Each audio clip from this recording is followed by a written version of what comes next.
फतेहगढ़ थाना क्षेत्र के ग्राम गणेशपुरा में रविवार को जमीनी विवाद के चलते किसान की जघन्य हत्या के मामले में पुलिस ने 14 लोगों के खिलाफ एफआईआर दर्ज कर ली है। एक आरोपी को हिरासत में ले लिया गया है और 13 आरोपी भी फरार बताए जा रहे हैं। घटनाक्रम के बीच मृतक रामस्वरूप धाकड़ के शव का पोस्टमार्टम गुना जिला अस्पताल में कराया गया और शव उनके परिजनों को सौंप दिया है। बमौरी विधायक इंजीनियर ऋषि अग्रवाल ने भी अस्पताल पहुंचकर मृतक के परिजनों से मुलाकात की और सख्त कार्रवाई का आश्वासन दिया। उधर घटनाक्रम को लेकर लगातार नए और चौंकाने वाले तथ्य भी सामने आ रहे हैं। इस क्रूरतम अपराध को अंजाम देने वाले आरोपियों का आपराधिक रिकॉर्ड दर्ज होने की पुष्टि गुना एसडीओपी विवेक अष्ठाना द्वारा की गई है। बताया जा रहा है कि हत्याकांड को अंजाम देने के लिए सबसे ज्यादा चर्चाओं में रहे आरोपी महेंद्र नागर का पुराना आपराधिक रिकॉर्ड है। उसे जिला बदर किए जाने की कार्रवाई प्रस्तावित थी, जो संभवतः आरोपी ने अपने रसूख का इस्तेमाल करते हुए फिलहाल रुकवा दी थी। आरोपी व्यावसायिक और राजनीतिक पहुंच वाला बताया जा रहा है। उसके कई संस्थान संचालित है। महेंद्र का भाई पूर्व में सरपंच रह चुका है। वर्तमान सरपंच पर भी महेंद्र नागर का प्रभाव बताया जा रहा है। मामले में हैरान करने वाली बात यह है कि महज 6 बीघा जमीन के लिए आरोपियों ने किसान राम स्वरूप नागर को मौत के घाट उतार दिया।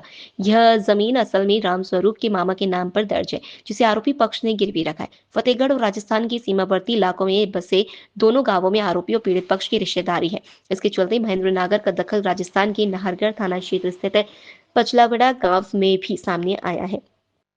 धीरे धीरे इस बात का खुलासा भी हो रहा है कि रामस्वरूप नागर अपने मामा की जमीन को नियम अनुसार वापस पाने के लिए आरोपियों को उतनी रकम वापस करने के लिए तैयार था जो उसके मामा ने आरोपियों से जमीन गिरवी रखकर प्राप्त की थी। कुल मिलाकर आरोपियों की सनत, रसूख और आपराधिक प्रवृत्ति ने एक भोले भाले किसान की जान ले ली है।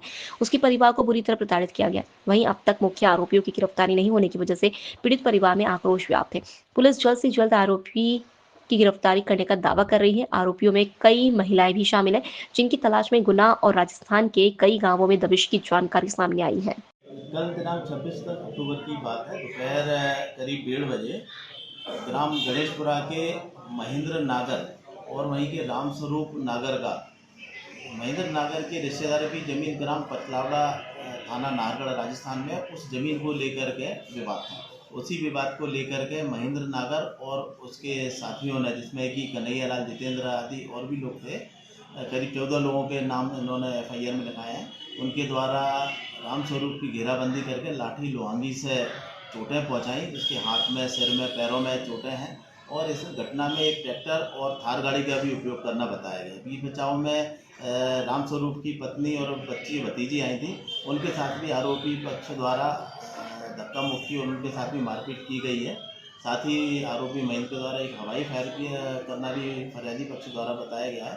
तो इस संबंध में थाना फतेहगढ़ में कल ही प्रकरण पंजीबद्ध कर लिया गया था और रात से ही लगातार टीमें आरोपियों की गिरफ्तारी के लिए दबिश दे रही हैं। अभी एक आरोपी को राउंड अप कर दिया। घटना में जो ट्रैक्टर प्रयुक्त हुआ है, उपयोग किया गया आरोपी पक्ष का, उसको भी पुलिस ने कस्टडी में ले लिया है। शेष आरोपियों की और घटना में प्रयुक्त थार जीप की तलाश की जा रही है। इसमें विवाद क्या पहले से इनके बीच में चल रहा था? एक्चुअल क्या है कि ग्राम पचलावड़ा राजस्थान का जो गांव है थाना नाहरगढ़ का, वहाँ पर जो 6 बीघा ज़मीन बताई गई है, जो रामस्वरूप के मामा की ज़मीन थी और आरोपी कन्हैया और उसके परिवार वालों द्वारा उसको गिरवी रख लिया गया था। इनका कहना है कि ज़मीन वापस कर दो। फरियादी पक्ष का ये कहना था, रामस्वरूप भी यही बोलता था कि ये ज़मीन वापस कर दो और आपने जो पैसा दिया है वो ले लो। इसी को लेकर के काफ़ी समय से इनका विवाद चल रहा था। यहाँ फतेहगढ़ में भी शिकायती आवेदन पत्र इन्होंने दिया था और नाहरगढ़ में भी, थाना नाहरगढ़ में भी इस संबंध में इनके द्वारा शिकायत की गई।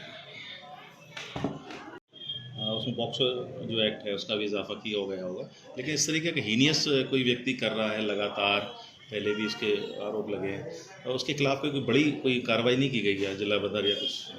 आरोपी, अभी मेरी थाना प्रभारी से बात हुई थी तो आरोपी के महेंद्र के विरुद्ध 110 की कार्रवाई भी प्रस्तावित है, जो कि न्यायालय में, एसडीएम न्यायालय में इस्तगासा चल रहा है। साथ ही उसका जिला बदर का प्रकरण भी भेजा गया है। इसका रसूख क्या था भाई जमा पर इसका क्षेत्र में? गांव का बताते हैं, प्रभावशाली व्यक्ति था। इसका भाई अभी पूर्व में सरपंच रहा है, एक भाई, और जो वर्तमान सरपंच भी है जो कि अन्य समाज से है, उस पर भी इसका प्रभाव है, ऐसा बताया गया। जैसे बॉर्डर का फ़ायदा लेते थे, राजस्थान और मध्य प्रदेश के सीमा पर रहते थे, वहाँ पे शायद कोई दुकान भी संचालित करते हैं अवैध खाद की और लिकर वगैरह भी कुछ। इस संबंध में जो तथ्य आएंगे उसके अनुसार कार्रवाई करेंगे, जाँच की जाएगी। सर अभी कितने आरोपी गिरफ्तार हो गए? अभी एक आरोपी को पुलिस ने कस्टडी में लिया गया है और शेष की हम जल्दी से जल्दी टीमें लगी हुई हैं हमारी, उनको भी गिरफ्तार करेंगे।